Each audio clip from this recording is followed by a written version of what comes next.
Have you ever had one of those mornings where you wake up determined? Like, today is the day, you're gonna lock in, you're gonna work out, eat clean, focus, stop procrastinating, stop scrolling, stop sabotaging yourself. And then, somehow it's 9 p.m., you did basically nothing you planned to do, and now you're sitting there thinking, what is wrong with me? You tell yourself you're lazy, undisciplined, unmotivated, broken. And look, if that's you, I need you to hear this clearly. You're not lazy. Your mind is just trained wrong. And once you understand how it's trained, and more importantly, how to retrain it, everything starts to change. My name is Adan, and I spend way too much time thinking about discipline, mindset, and personal growth. And if you're watching this, chances are you're stuck in the same frustrating loop a lot of driven people are in. You start strong, but you never stay consistent. You rely on motivation, and it always disappears. You feel like you're behind in life, no matter how hard you try. And deep down, you know you're capable of more, but you can't seem to access it. If any of that hit a little too close to home, do yourself a favor. Subscribe and like this video. Not for the algorithm, but because the content on this channel is about building real discipline, not hype motivation that dies in 48 hours. Now, let's talk about what's actually going on in your head. Here's the thing. Most people think laziness is a personality trait. Like, some people are disciplined and others just aren't. That's complete nonsense. Psychology has shown this over and over again. What we call laziness is usually a mismatch between how the brain is wired and the environment it's operating in. Let me give you a stat that should immediately change how you see yourself. According to research published in Psychological Science, the human brain is hardwired to conserve energy and avoid discomfort. Not sometimes, not when you're tired, all the time. Your brain's #1 job is not success. It's not happiness, it's survival. So when you sit down to do something hard, study, work out, build a skill, focus deeply, your brain doesn't see growth. It sees threat. Threat to comfort, threat to energy, threat to certainty, and it responds the only way it knows how, by pushing you toward the easiest possible option. Scrolling, snacking, sleeping, procrastinating, that's not laziness, that's conditioning. Now you might be thinking, okay Adan, but some people do seem disciplined, so what's their secret? And this is where one of the most damaging self-improvement myths comes in. The motivation myth. Look, motivation feels great, it's exciting, it gives you that surge of energy where everything feels possible, but here's what most people don't realize. Motivation is chemically unstable. Motivation is driven largely by dopamine, the anticipation neurotransmitter, and dopamine spikes before action, not during sustained effort, which means once the novelty wears off, once things get repetitive, once progress slows, motivation drops. That's why studies show that about 80% of people quit new habits within the first 30 days. Not because they're lazy, because they built their system on motivation instead of structure. Motivation is like lighting a match. Discipline is like building a furnace. One gives you a quick burst, the other keeps you warm for years. This is where it gets really interesting. Procrastination isn't about time management. It's about emotion management. Research from Dr. Tim Feichel, one of the leading procrastination researchers, shows that procrastination is actually a way to regulate negative emotions like anxiety, self-doubt, fear of failure, fear of success, overwhelm. When you avoid the task, you get immediate emotional relief. Your brain learns, avoiding feels good, and it reinforces that behavior.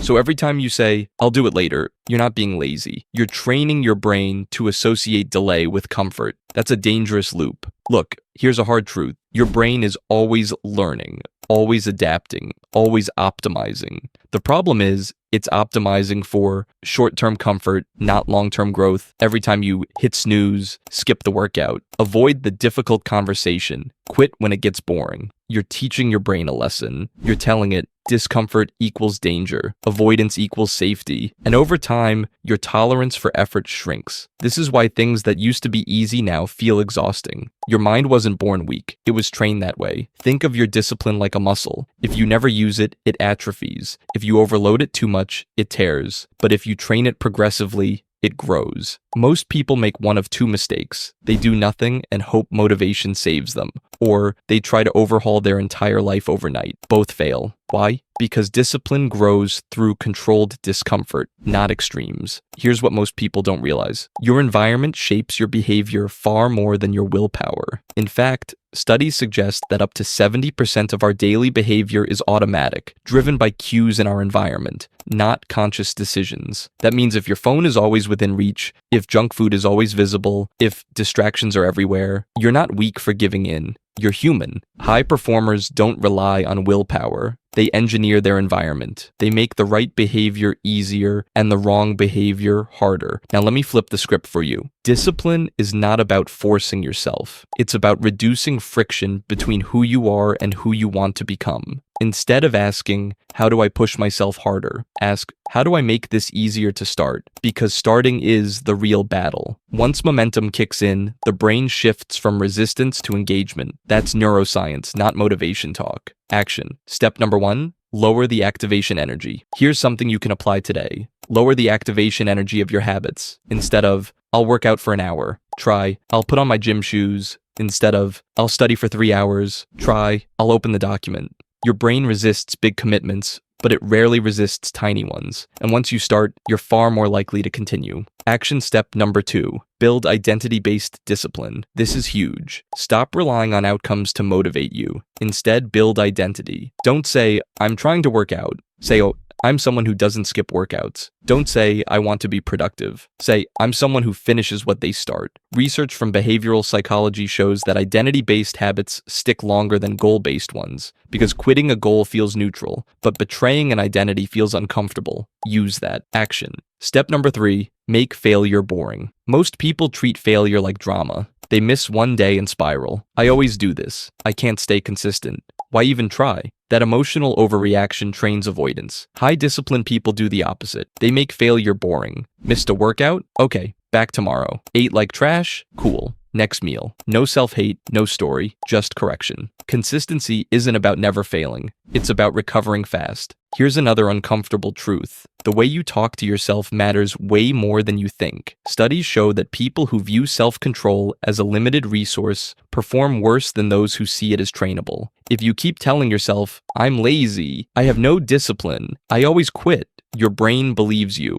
Change the script. Say, I'm training discipline. I'm getting better at consistency. I don't quit, I adjust. It's not delusion, it's cognitive framing. And it works. Look, this part isn't sexy. Real change is slow, repetitive, sometimes boring. But that's where power comes from. Most people quit because they expect transformation too fast. They don't realize discipline compounds. A 1% improvement daily doesn't feel impressive until 6 months later, when your life looks unrecognizable. You're not lazy, you're not broken, you've just been training the wrong patterns for years, and no one ever taught you how to retrain them. Discipline isn't punishment, it's self-respect in action. And every small choice you make is a vote for the person you're becoming. So stop waiting to feel ready. Stop negotiating with comfort. Start showing up, especially when it's boring. That's how real confidence is built.